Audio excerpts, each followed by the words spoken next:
Welcome to Turmeric and Tequila with your host, KRISTEN Olson. Questioning a better way, one gracefully disruptive conversation at a time.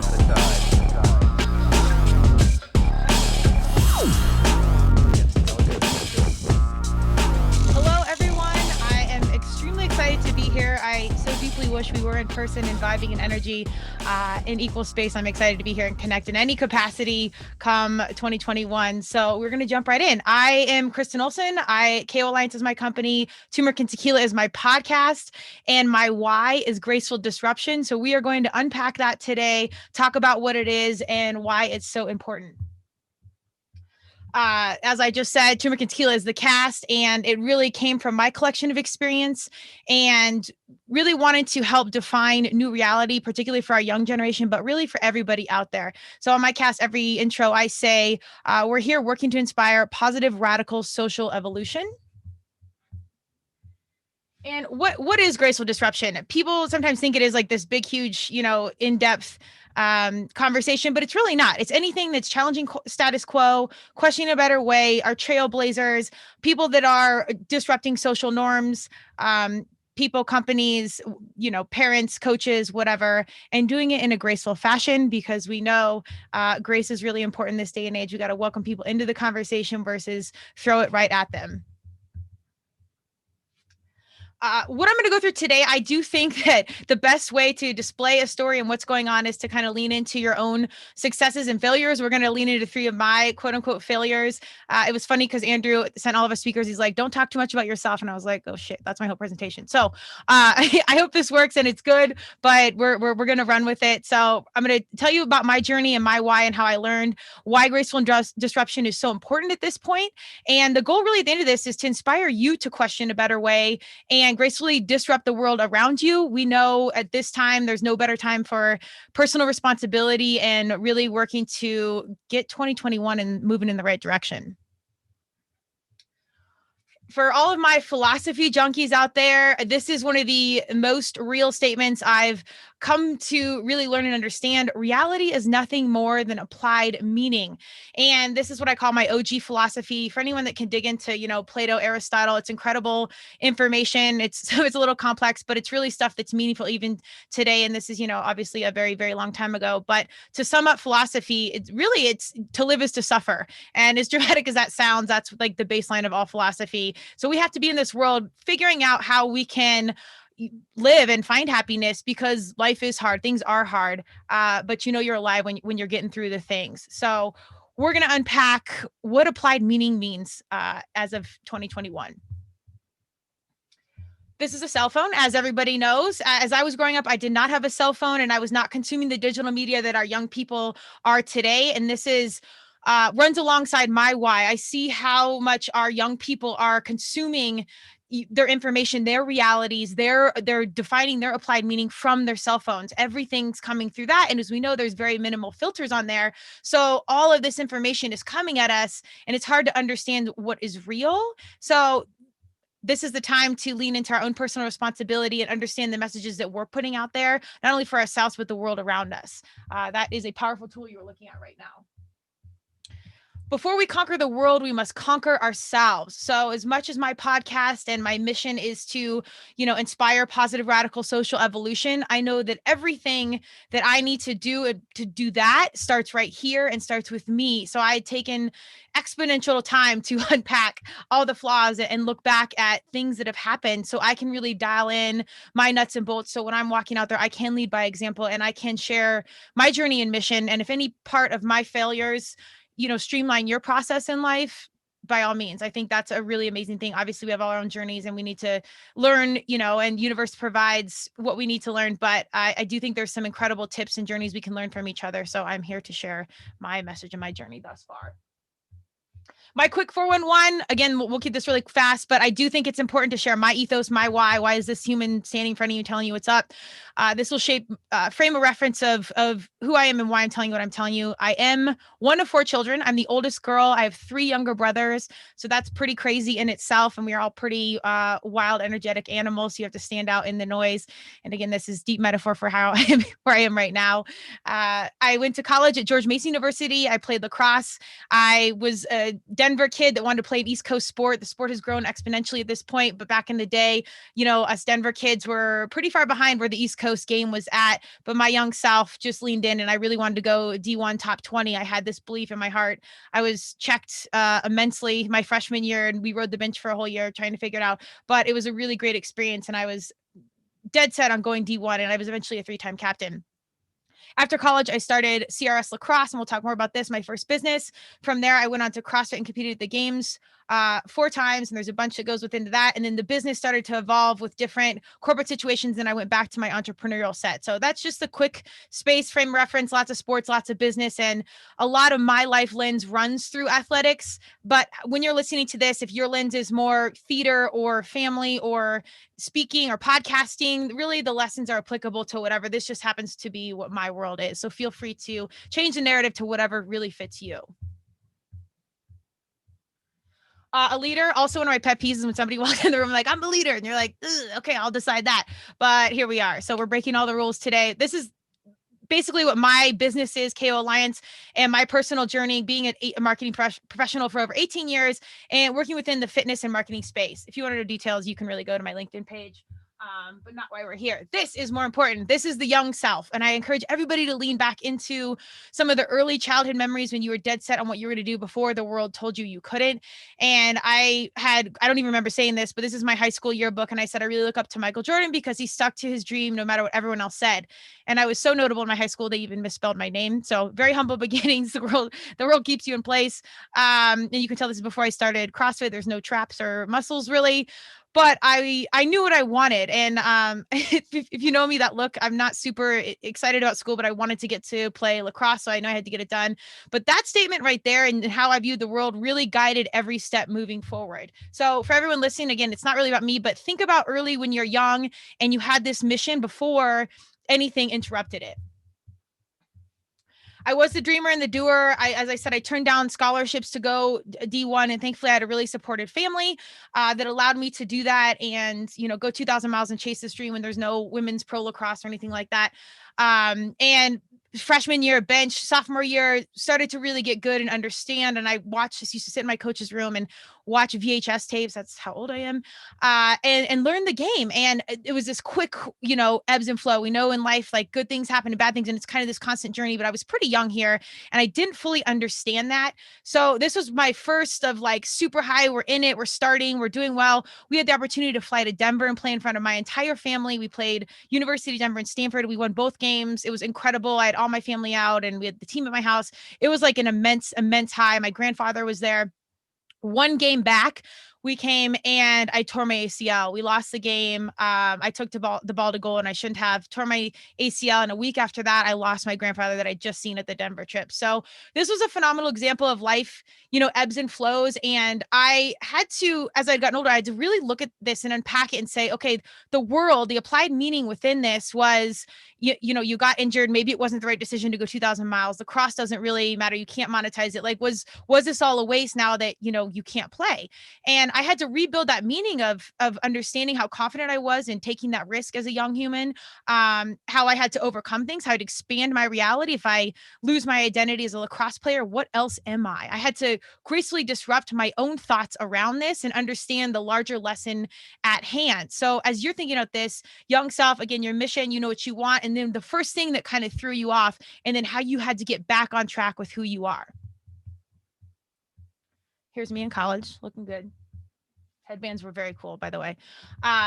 Phase 2, the important piece, not only about college was the opportunity to play lacrosse, but was to really understand authority and somebody running my life. That has never resonated with my soul.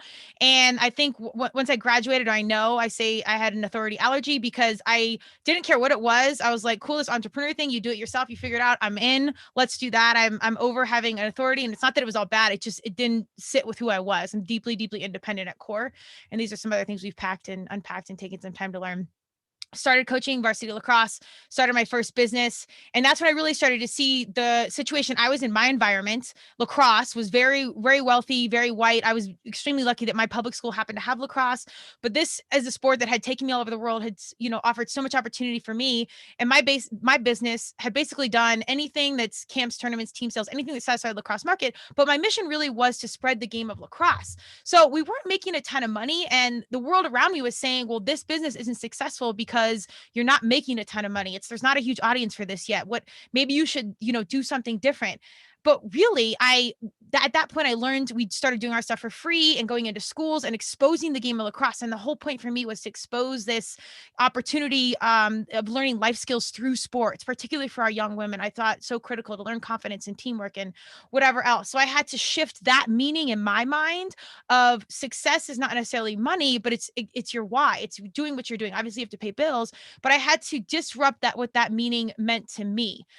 So if you're thinking about this, you might have had your first breakthrough, and now you started your new challenge. You might have seen some of those same things come back from that first breakdown, but you were prepared now to deal with that a little bit differently.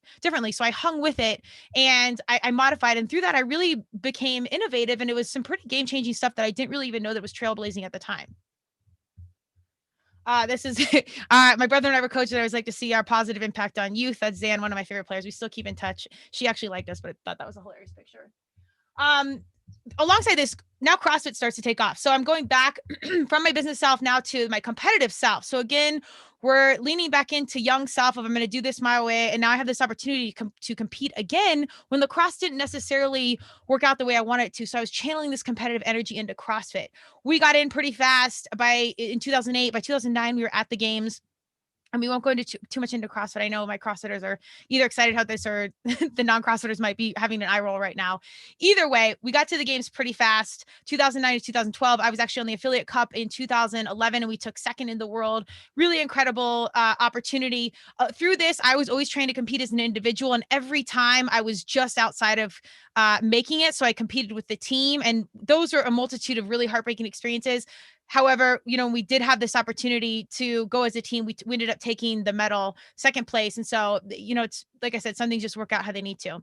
Fast forward to 2012 or 2013, we're, really running on a high. We had decided, it was getting more competitive at this point, that all of us individuals were going to go as a team. And at that regional, there was an event that we had, two girls had to do muscle ups. And this is a very technical move. And if you understand CrossFit or not, it doesn't really matter. The point is we had to do two muscle ups. We had to do two things per female. So each female had to get two muscle ups for the entire team to move on. Long story short, I was never the strong gymnastics person. I'm built to move rock and deadlift and move weight, not gymnastics and all that. So the rings were short. It was a situation. One of our girls didn't feel confident that she could do it. So I was put in place to do that. And I was the only one that had worked out that day. So I was extra tired. For some reason, I got that first one, and the second one, I just couldn't get it. And if you know muscle ups, once they're gone, they're gone. And I had the clock ticking down. I had my 6 teammates or my 5 teammates behind me waiting. And somehow literally it was 10-9, I somehow got that second one. And within that, what followed was probably the first real example of what the world was telling me, that applied meaning. I had almost cost the team. I had almost done all this. I almost failed and cost everyone around me. It's one thing if you fail for yourself, but if you're really taking away someone else's destiny, it's a whole other level of pressure. So what ensued was I was taken off the team, no games, no nothing. I was pulled away from a situation that I'd helped build. I'd helped, with the marketing and branding of this gym on the side, I helped build the team. I had committed so many times an hour out of my life, and all of a sudden it was gone. So here I was back again, like lacrosse, where I tore my ACL, and all of a sudden I'm out of this major identifier in my life, and I went back into like depression, and I was sad, and I couldn't pull it together, and I didn't really know what to do. As I had unpacked that situation, I really changed that meaning for me to think like, timeout. While this is a perceived failure, in reality, I executed when I had nothing left, with everybody in the stadium and my entire team watching, with everybody's, opportunity weighing on my back. And I actually did finish. This was, of all my athletic moments, this was one of the finest ones. And while it cost me everything and ensued this whole dramatic journey after it, in reality, it was really a positive moment. And what it provided from my perspective was game changing and building me towards that next thing. This is the actual picture of the muscle up. You can see the judge is freaking out. My teammates are cheering me on, and obviously it's a super flattering view. So the entire situation was a pretty intense day all the way around. After CrossFit, was kind of in that we're competing, we're working, I really started to see this is when Instagram and social media is really starting to take off. Like, okay, I've got these companies and this innovative strategy I can do with creative marketing. I know how it is as on the athlete side and how like these influencers are taking off because I'm in that. Now let's put it together because I'm not seeing a lot of opportunity where this is working and I see the power in this. And this is about like 2012ish, 13 to 2015. Again, social media, everything wasn't really fully utilized. So we started to activate influencer sponsorships, whatnot. And the more it grew and the more I saw the power and the money, the people paying attention, I saw the smoke and mirrors. I was managing people that were fitness influencers that were beautiful. And then deep down, they had eating disorders. And, they were displaying this message that wasn't true. And I say that with grace because it's happening so much more than you think. But our young people or anyone that sees it on Instagram or Facebook or YouTube doesn't see the back end. So as the person behind that, the marketer, the brander, the promoter, it didn't feel authentic to me to promote this false message, this unfiltered situation that wasn't the truth.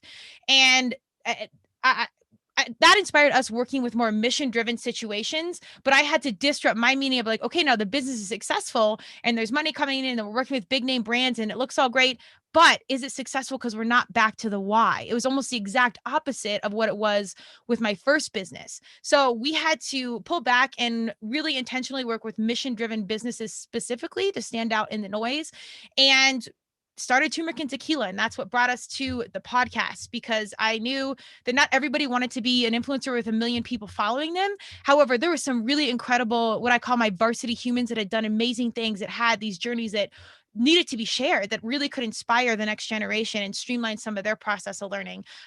So that's why we started Turmeric and Tequila and started the Mic to Question a Better Way. That's KO Alliance in a nutshell and what we do. Again, you can jump into that on LinkedIn. This is an important one: inspiration versus influence. In the business world, everything's like influencer and everything's coming in, but really our young people, our consumers, everyone really, people want to be inspired. They don't want to be influenced to do something. I think the old school way was just like I was saying about, it's kind of gross to hear someone be like, I'm a leader. Well, okay. But at this point, people don't want to be told to follow. They want to follow you. They want to, be inspired by what you're doing and thus follow it, versus like this coercive, like, come to me, which is like this old school way that businesses and some, large corporate situations still do operate that way, but that's not the way of the future. So everyone really needs to lean into this inspiration versus influence and inspire people, to live healthier, live better, to seek happiness, versus follow away because I told you so.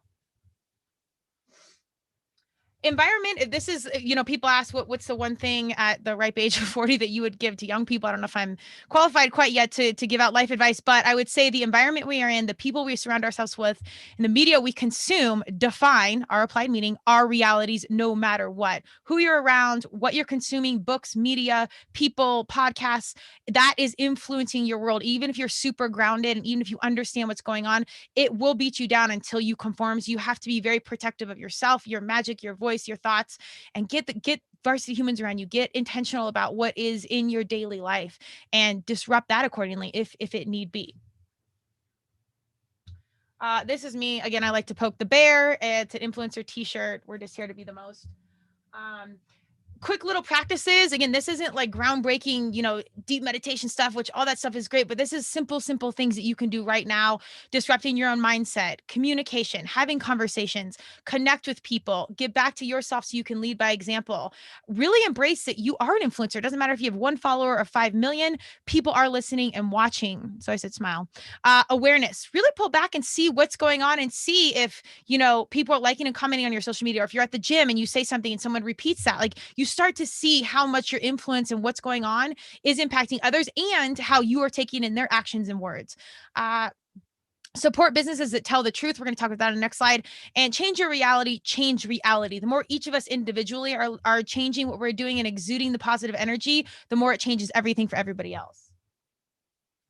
The conscious consumer, this is a quick one, but I really think this is important. I do think the dollar makes the world go round. So be that conscious consumer, vote with your dollar, seek out mission-driven businesses. Things are more transparent than ever. You can find out who made it, why they made it, where they're located, who the factory is, where it's running, why, what they're spending, how they're polluted. You can get into all the details. And if you're on the business side, humanize the brand, share your story, tell your why. People want to know, and they will be intentional about who they support and or purchase from. It takes a village, y'all. Success happens when we work together. All the cliches, but these really are true statements. Follow your heart, find your varsity humans, find your community, embrace your voice and your personal responsibility. Lead by example. Again, it all starts here. Inspire your community and your audience. Define your own meaning, and thus you shall change the world. Yes, I know tons of cliches, but I know it to be true, and I hope those 3 examples display how is these breakthrough, ebbs and flows, and constant learning of something breaking down and prepare me for the next big thing. And even while I'm right here today, none of that would happen without those things. And these are also lighthearted examples. I always want to acknowledge that there are very important, intense things happening on these world. These are kind of surface level things, but it's all relative. We all have our own struggles in our own way, and we have to pull together to make this world a better place. This is one of my favorite things, and I'm going to read it. I think it's really important to have, this really open-minded awareness around what's going on. This can be applied to sports, can be applied to politics, to your family, whatever. And I know we're tight on time, so I'm gonna wrap this up quick, but this is one of my favorites. This was by Theodore Roosevelt, and it came out in 1910, The Man in the Arena. It is not the critic who counts, not the man who points out how the strong man stumbles, or where the doer of deeds could have done them better. The credit belongs to the man who is actually in the arena, whose face is marred by dust and sweat and blood, who strives valiantly, who errs, who comes short again and again, because there is no effort without error and shortcoming. But who does actually strive to do the deeds, who knows great enthusiasms, the great devotions, who spends himself in a worthy cause, who at the best knows in the end the triumph of high achievement, and who at the worst, if he fails, at least fails while daring greatly, so that his place shall never be with those cold and timid souls who neither know victory nor defeat. And I think that just about sums it up. We've got to put it out there. We've got to know failure is going to come. But if we can keep our mind right and our environment right, we can live a better way and inspire people to do so as well. That's what I would inspire you. In conclusion, dare greatly, disrupt gracefully. And that's what I got. These are some quick resources if you want to lean into the impact of social media, health, and some other things around us consuming from our phones. It's really great. And if you're on the edge of starting a business, a podcast, what have you, I leave you with this quote. I didn't start singing because I had the best voice. I started because I had something to say. Madonna, my girl.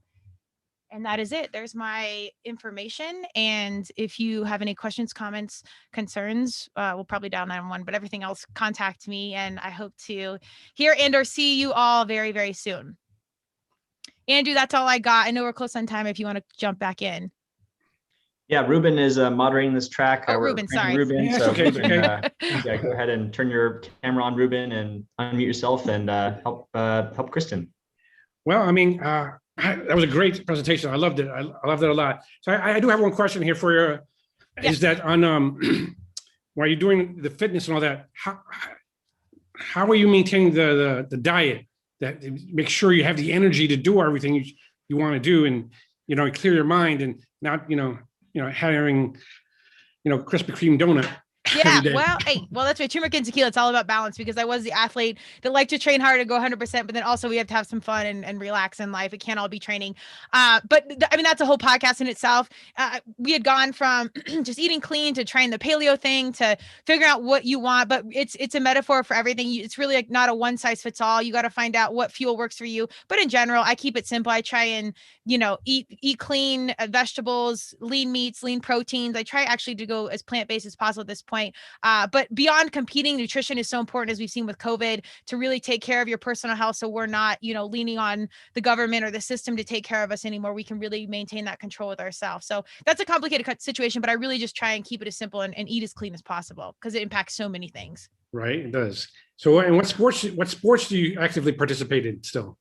Well, we did adult lacrosse for a while, but now it's just pretty much CrossFit. And I say fitness is the new business because it's kind of taken over in podcasting that I like to get like hype and energized with it. So like a lot of the energy goes towards that, which I love. So it's, like CrossFit for the most part. And then the podcast, I think my heart rate stays at like 130 when I'm casting. So How much time a week do you spend on preparing and podcasting a week? Oh man, it depends on, well, the actual casts are about an hour to 3 hours, depending on what it is. Usually they're about an hour. And then I try not to edit a lot, which everyone says edit, but that's my whole thing is authenticity and being super raw. So we let it be what it is. And we're going to leave it that way till it doesn't work. But collectively, it's probably about 15 to 20 hours a week, I want to say. How many podcasts do you put out a week? One every Wednesday. So 4 a month, one a week. One a week. Okay. Yes. Yeah. All right, that's good. Andrew, do you have a question for her, maybe? Let's see. I'm combing through Hoova here. Let's see if anything came through. Just a moment here. I was trying to look at mine. I don't think I could see. Yes. Want to make sure we're not missing anyone. And Ruben, if you can remind everyone to do their comments in the Zoom, that's easiest for us. And we understand. If there's any questions, anybody in the panel could. Our attendees could answer a question here for us. That'd be awesome. Yes. But other than that, I think we'll end a little early and we'll start bringing on Nate, the next speaker. Yeah. Awesome. Right. Thank you guys. I appreciate it. Yes. Thank you for joining Turmeric and Tequila with your host, KRISTEN Olson. Tune in next time and don't forget to subscribe on Apple, Google Podcasts, Spotify, or wherever you listen.